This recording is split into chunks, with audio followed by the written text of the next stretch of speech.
Okay, so in this case, we said that we're not going to be touching the asymptotes at all. So what does that mean for x-intercepts and y-intercepts? Where does my graph cross the x-axis?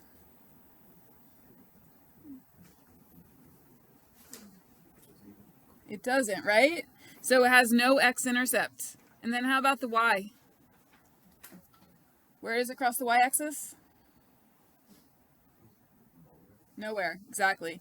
So this one has no x-intercept and no y-intercept. Now, just think about it though. Once we start doing transformations and moving our asymptotes around, we will have intercepts, but in this case we have none.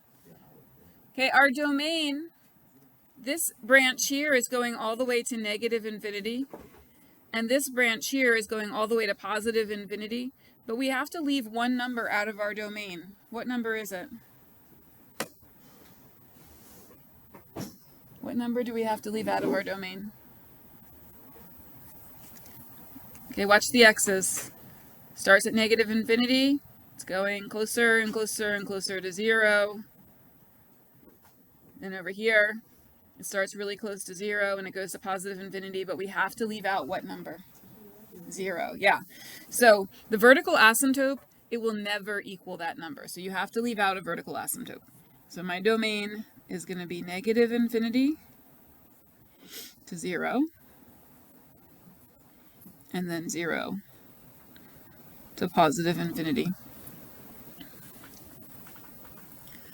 Now for the range, you have to be a little bit more careful because it is possible to cross the horizontal asymptote.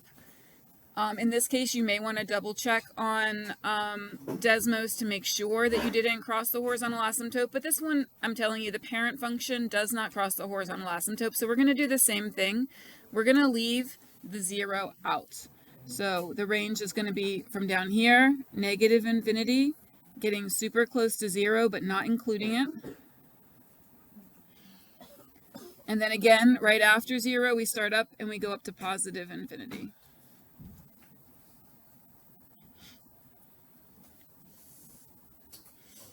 That's our parent function. All right, so you should see these letters. They should feel a little bit familiar to you. Remember we did in the logarithm unit, in the exponential logarithm unit, we did transformations of the exponential function. You put in values for h, k, for a. So you might remember doing that. Which of those letters is telling you how far the graph moves left or right? I heard some votes for K and I heard some votes for H. Which one's affecting the X value, which would move it left and right? The H, yeah. So the H is going to move us left and right. What do you think the K is going to move us? Up and down. Very good. Did you find one? You found one. Good. All right, so H is going to be a horizontal shift.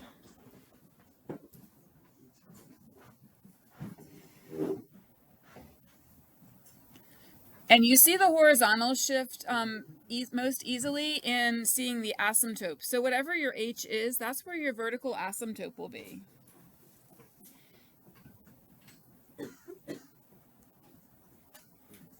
If you can't see from the back, please feel free to move yourself up. Asymptote. Okay, and then the K is going to be your vertical shift. So H is left and right. K is up and down.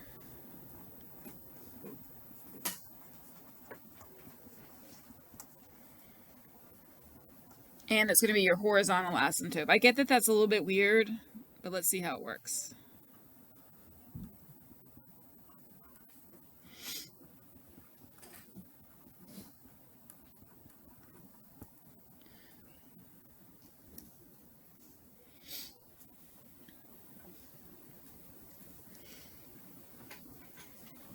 All right, so let's look at the H for a moment.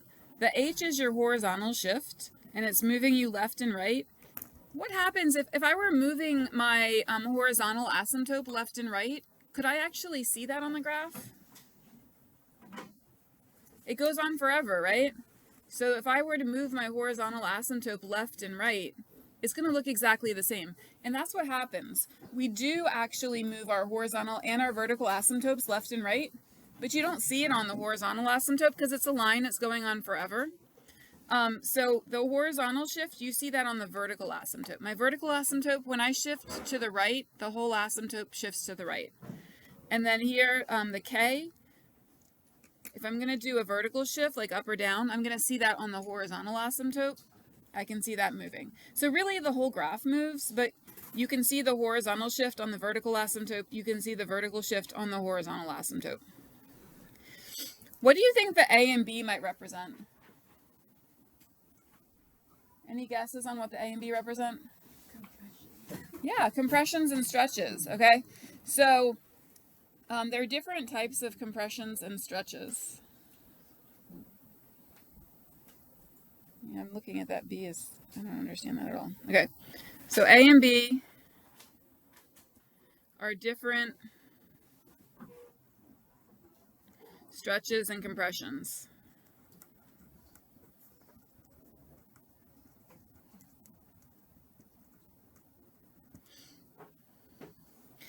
And we're really going to deal mostly with our transformation problems with A values. We're not going to be dealing with the B values so much. We haven't done much with B values in this course at all. If you take pre-calculus or one of the IB math classes, then you might deal with B values next year. Okay, so let's take a look at example 1.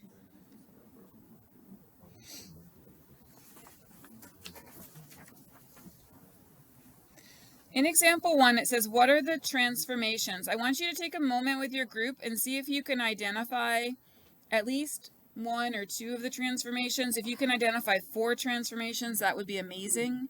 But take a moment. I know you're using a pencil, so you can make some notes of what you think they might be. And then if you make a mistake, that's fine. We'll just fix it. You know, update it. All right. What did the 4 do? Up 4, good. The 1 was tricky. What did it do? Right 1. What does the 2 do? It does stretch, because what does the negative do? It does. It flips it. Yeah. So the negative, we're going to call it a reflection, but that is equivalent to a flip. So it's going to vertical stretch of 2.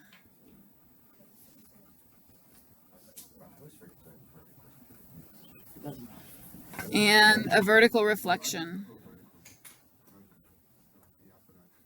In this course, we haven't done a horizontal stretch or compression. We haven't done a horizontal reflection. But again, next year, if you take another course, you might be doing it there. All right, so let's see about our vertical asymptote. Our vertical asymptote was at x equals 0, but it shifted right 1, so now it's going to be at 1.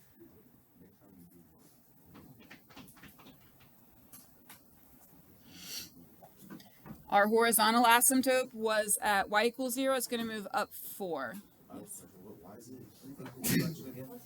Because of the negative flips it upside down.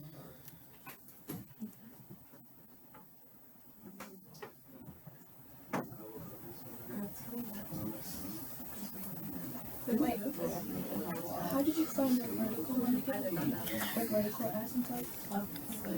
Oh, I moved it right 1, so it was at x equals 0, but the whole graph shifted right 1, so I put it there.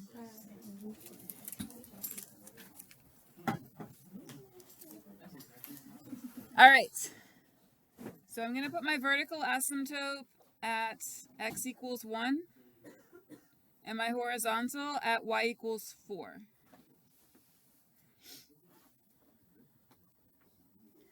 Now, one thing we haven't done yet is x and y intercepts, because the parent function didn't have any x and y intercepts, but this function will, because my asymptotes moved. Does anybody remember on any kind of graph how you would find a y-intercept? Very good. So if the line crosses through the y-axis, what is the x value of that point? 0, yeah. So what we're going to do is to find your y-intercept, we're going to make x 0. So I'm going to take this, y equals -2 over 0 minus 1 plus 4, like that. -2 over -1 plus 4. Negative divided by negative makes what? Positive.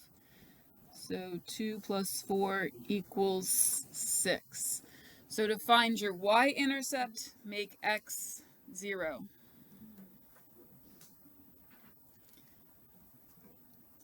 X is 0, y is 6, and then you can mark that.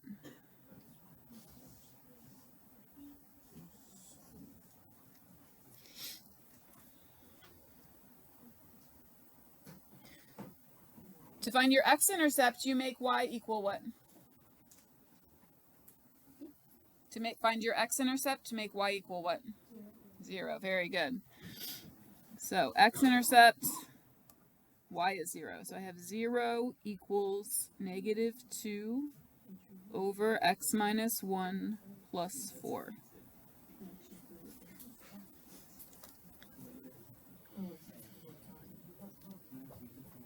All right, I've got to solve this for x. Any ideas on a good first step? Yeah, get x on one side. So what I think I'm going to do is I'm going to move this 4 over here to get it away. So I'm going to subtract the 4. I could have added the whole fraction instead, but that gets a little confusing. So I have -4 equals -2 over x minus 1.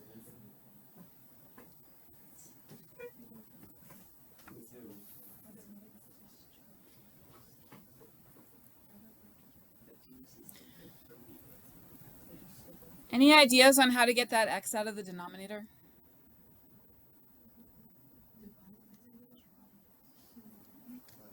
So it's already in, yeah, so it's already in the denominator, so we could multiply both sides by x minus 1. I'm going to do that in pencil. So if I multiply both sides by x minus 1, that will get that out of the denominator. Now it's tricky because that -4 there, it's being multiplied, it's not subtracted.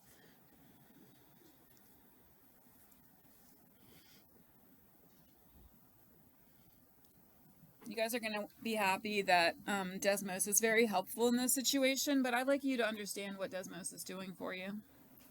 So we're going to distribute that -4 to the x and the minus 1.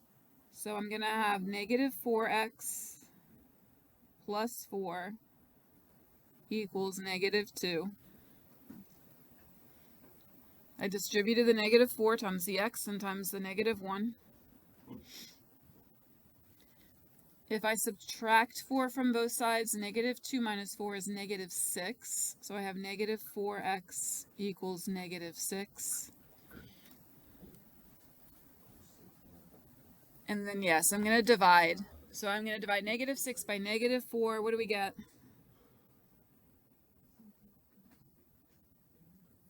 I'm getting 1.5, but let me know if you get something different. All right, so that means when y is 0, x is 1.5. Crazy? Okay.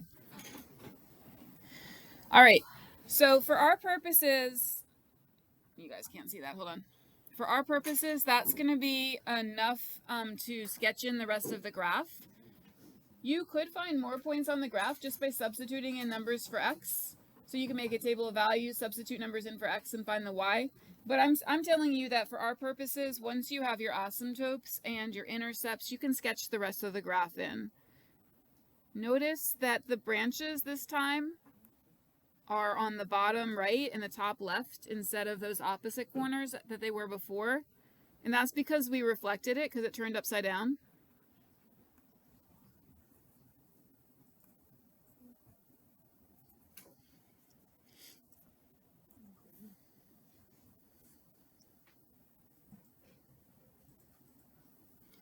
All right, so take a moment and try to fill in your domain, range, and end behavior. And then we'll see how you did. All right, who wants to give us domain? Anybody have the domain?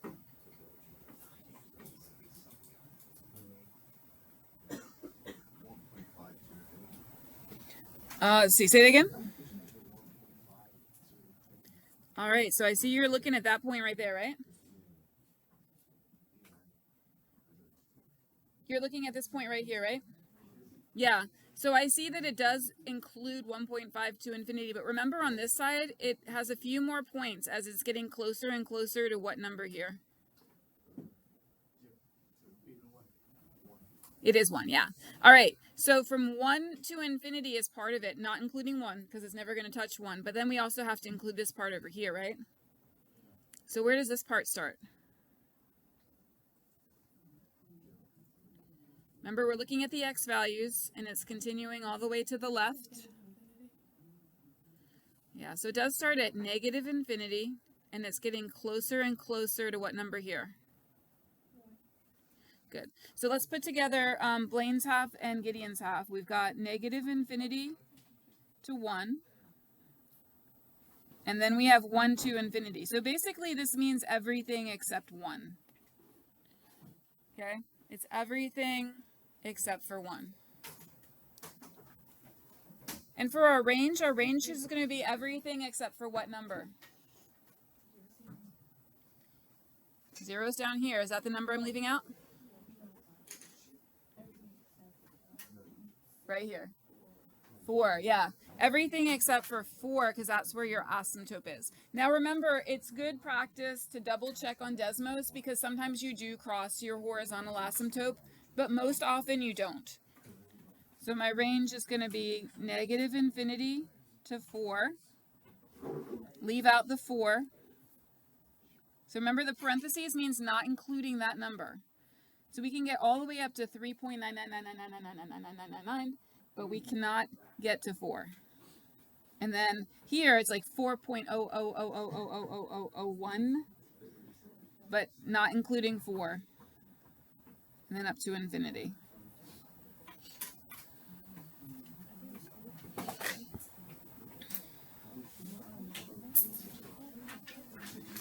All right, folks. As x approaches infinity, y approaches what number? It would be positive infinity, but something's cutting us off. You guys see this asymptote? Yeah. Guys, whenever you have a horizontal asymptote, that horizontal asymptote, its most important job is to tell you your end behavior. Because you can actually cross a horizontal asymptote. You don't usually, but you can. The job of the horizontal asymptote is to tell you your end behavior. As x approaches positive infinity, y approaches 4. As x approaches negative infinity, y approaches what?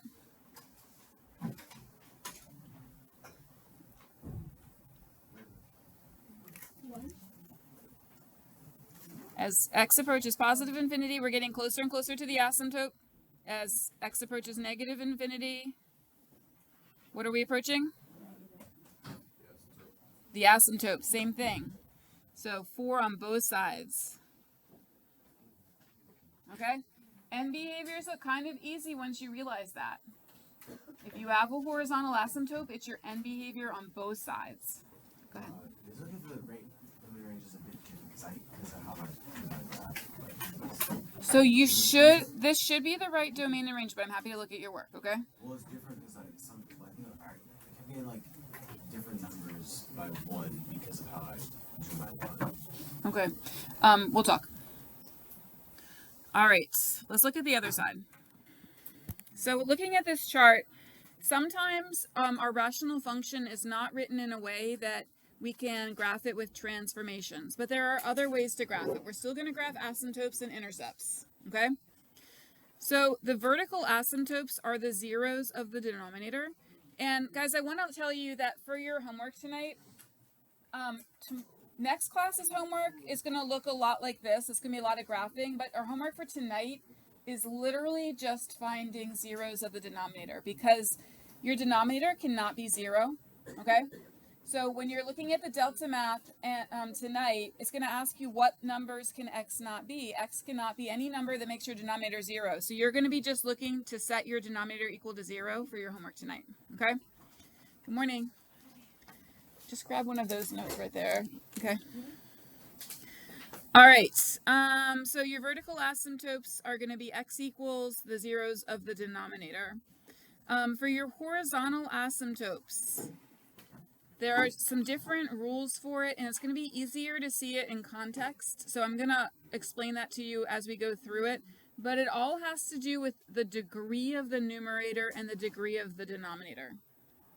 So remember, the degree is your highest exponent. So here, see, this is x to the 1 and this is x to the 1. They have the same degree. Down here, this is x to 1 and this is the x to the 2. So is the higher degree on the bottom or the top? The bottom. So this one, they have the same degree. That's what this is talking about, same degree. And then this one down here, the bottom has a bigger degree, and that one is here. So if the bottom has a bigger degree than the top, then your horizontal asymptote is y equals 0. All right. All of this is easier to process in context, so we're going to start going through it. Vertical asymptote, you set your denominator equal to 0. So I'm going to do that right here. X minus 4 equals 0.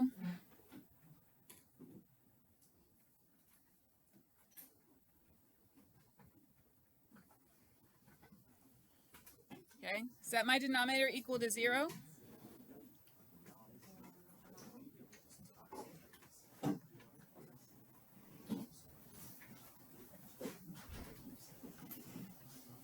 All right, horizontal asymptote. All right, for the horizontal asymptote, the degrees are the same. So we're looking at this part right here. This means degrees the same. Okay. The horizontal asymptote comes from these numbers in front of the x. This has a 3 in front of the x. What does this have in front of the x? X is the same as how many x? Say it louder, Taryn. Right. All right. So for this one, my horizontal asymptote is going to be y equals 3 over 1, which is just 3. Okay?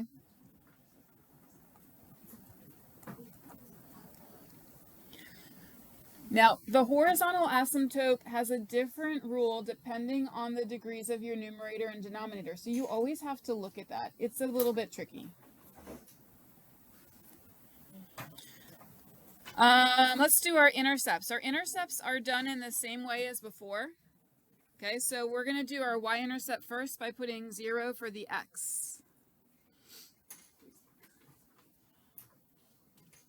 So y-intercept, we're going to do 3 times 0 minus 6 over 0 minus 4.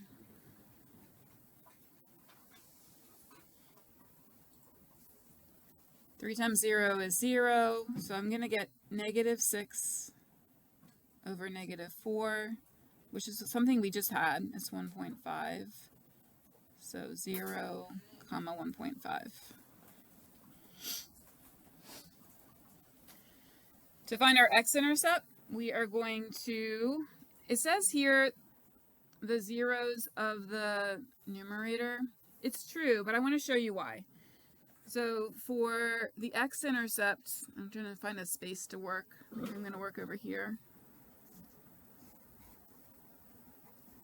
I put 0 for the y.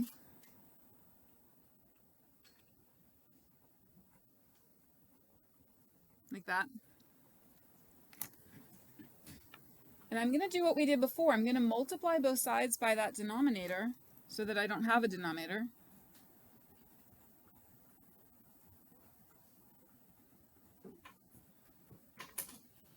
So when I multiply both sides by x minus 4, it cancels this out. But what's 0 times x minus 4? 0. So that's why it says find the zeros of the numerator. If that makes sense to you, you can take that shortcut.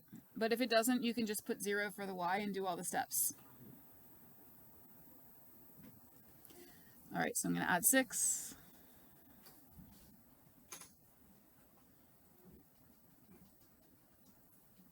And then divide by 3.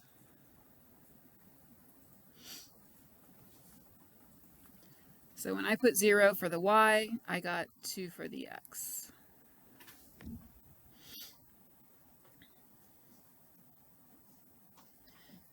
So now I'm going to graph all these things. I'm going to graph my asymptotes and my intercepts. So I've got a vertical asymptote at x equals 4.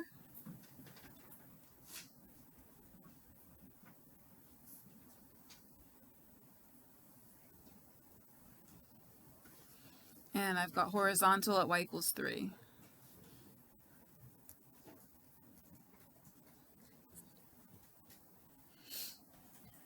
And then I've got a point at 2, 0. And I've got a point at 0, 1.5. Notice that both of my points are on this left branch here, which means I don't really know exactly where my right branch is. For my own purposes, I usually just put in a number for x to find out a y value so that I have a point. You can just sketch it in because it's not required, but I'm going to show you what I do. So here's 4. I'm going to put in 5 into my function and see what I get. 3 times 5 is 15, minus 6 is 9. Nope, 6. Yeah. 15 minus 6 is 9. And then 5 minus 4 is 1. So that means that there's a point at 5, 9. 4, 5, 6, 7, 8, 9. You don't have to do that, but that's just how I like to do it so that I have at least one point that's accurate on this branch. I'm going to erase that just so it's not confusing because it's not part of what we had to do. All right, so take a moment, do your domain, range, and end behavior.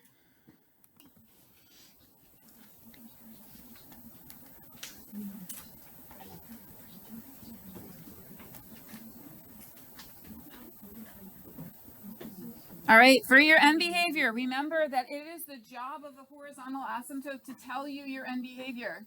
So both end behaviors should have y going to what number? The x is going to infinity, but the y is going to your horizontal asymptote, which is what number?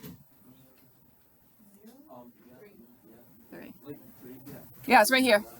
Here's your horizontal asymptote. So as x goes to infinity, the y is getting closer to 3. And as x goes to negative infinity, the y is getting closer to 3. It cannot go to infinity because that horizontal asymptote is holding it in.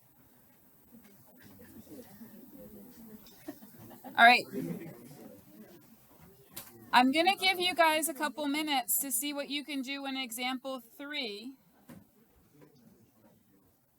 You can use the hints at the top for how to find asymptotes. You can use this as an example. There is something surprising going to show up in example 3, but I'm going to give you a few minutes to think about it first. So get started on that. All right, did anybody find any of these things yet? Vertical asymptote, horizontal asymptote, any of these things? What'd you find? The vertical asymptote. Okay. So how did you do it? How did you find the vertical asymptote? X squared minus 9. Okay, I'm just trying to figure out where I'm going to write that. I think I'm going to write it right here.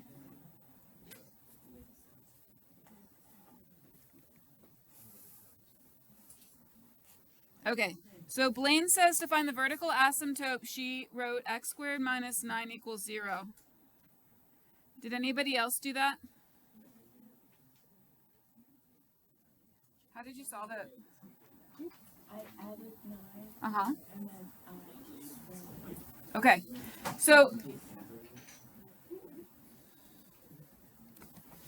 so Blaine solved this by adding 9 and then square rooting it. Can anybody think of another way of solving it? Say it again. If you can't remember what it's called, you could tell me what you would write next. The Difference of squares, right? So you could also factor it. If you factored it, how many factors would you have? two of the same. 2. Are they exactly the same? No. The side. The sign's different, so that's actually going to create 2 different answers. So let's use Blaine's method and see if we can figure out with how we would get those 2 answers from this method as well. So adding 9 will work for us, and we get x squared equals 9. Do you guys remember when we solved both sides by applying a square root? What do we have to put in front of that square root? Plus or minus. Yeah, that's how we get the 2 answers out of it. So this is interesting because we're going to have 2 vertical asymptotes, plus or minus. So we get x equals positive 3, and we get x equals negative 3.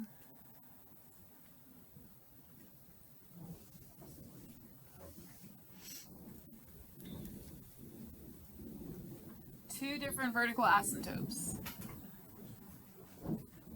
All right, horizontal asymptote.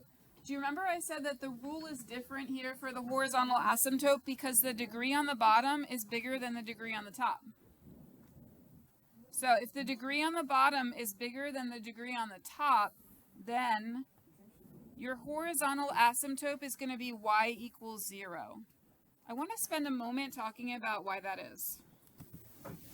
Okay, so we said our horizontal asymptote is y equals 0 because our denominator had a bigger degree than our numerator. And then we can find our intercepts. So for the y-intercept, I'm going to put 0 for x.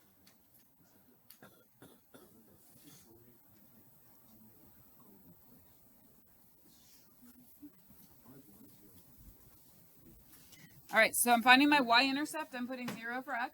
4 times 0 is what? 4 times 0? 0. Over negative 9. What's 0 divided by negative 9?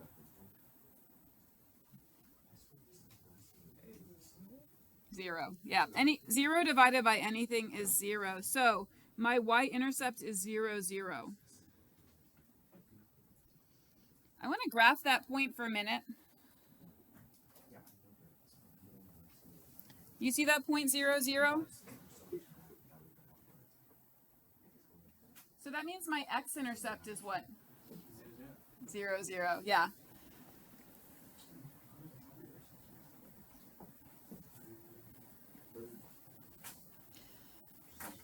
All right, I'm gonna graph my asymptotes.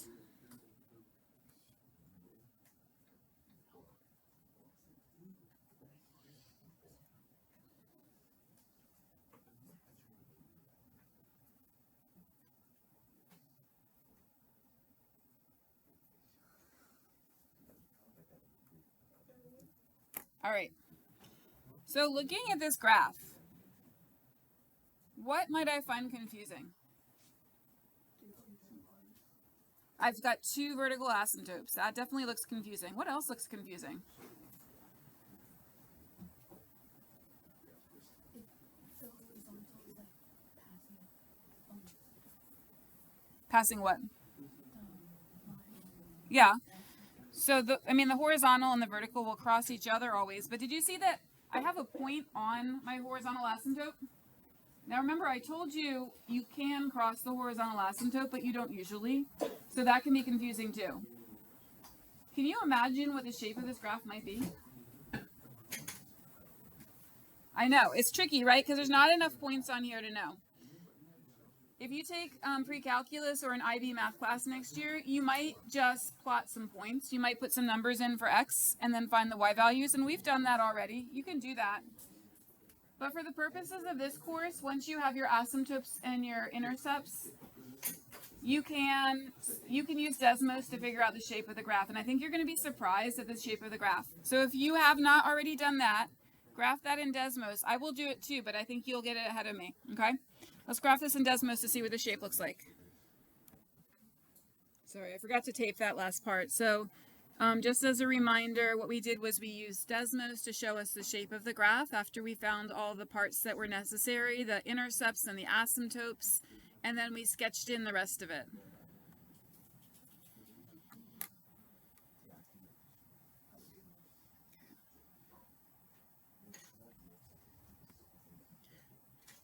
All right, so let's just do this last part. For our domain, I have to leave out -3, but I also have to leave out what number? What's over here?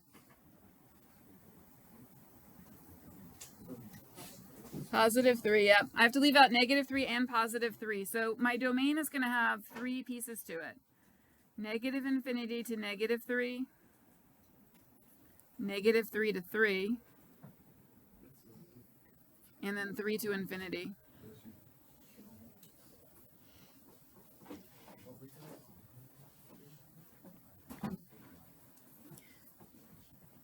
Now for the range, take a look. If I didn't have this middle part, then I would be leaving out 0. But I do have the middle part, so I don't have to leave out 0. Do you see how I crossed the horizontal asymptote? So my range starts at -infinity, and it goes all the way to infinity. I did not leave out the horizontal asymptote because I crossed it.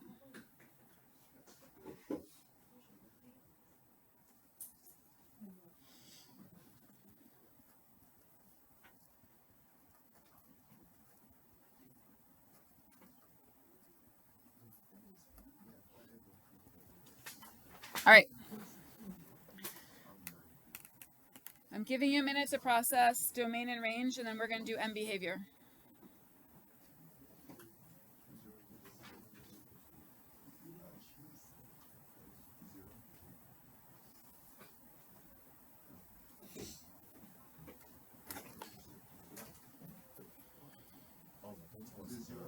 What's that? The y-intercept is 0, 0, yeah?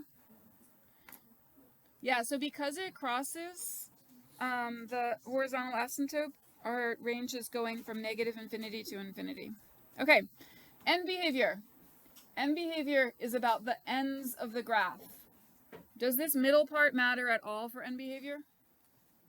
No, you can ignore it when you're talking about end behavior. You're just looking at the ends, okay? So on the right side, as x is approaching positive infinity, y is approaching what?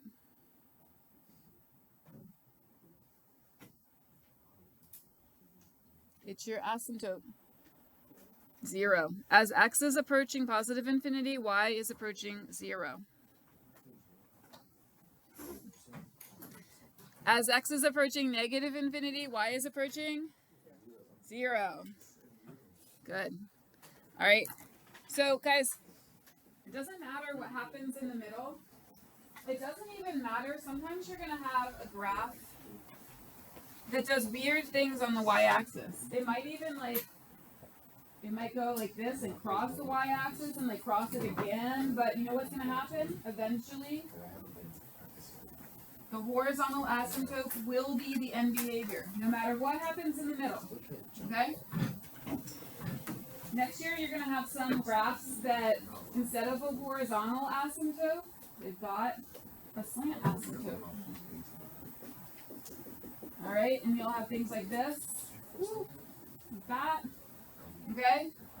You could even have a parabolic asymptote. You can have all kinds of asymptotes. But this year, we start you a little bit slower, and we're just doing horizontal and vertical.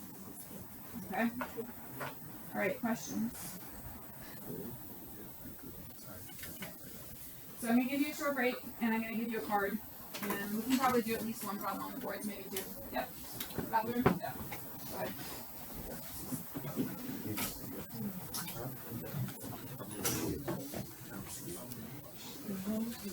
I have to put the pass in again. I'm going to just put it in for you, okay?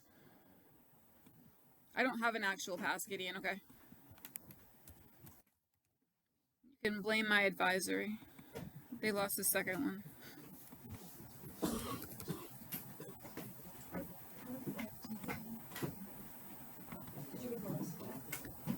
That's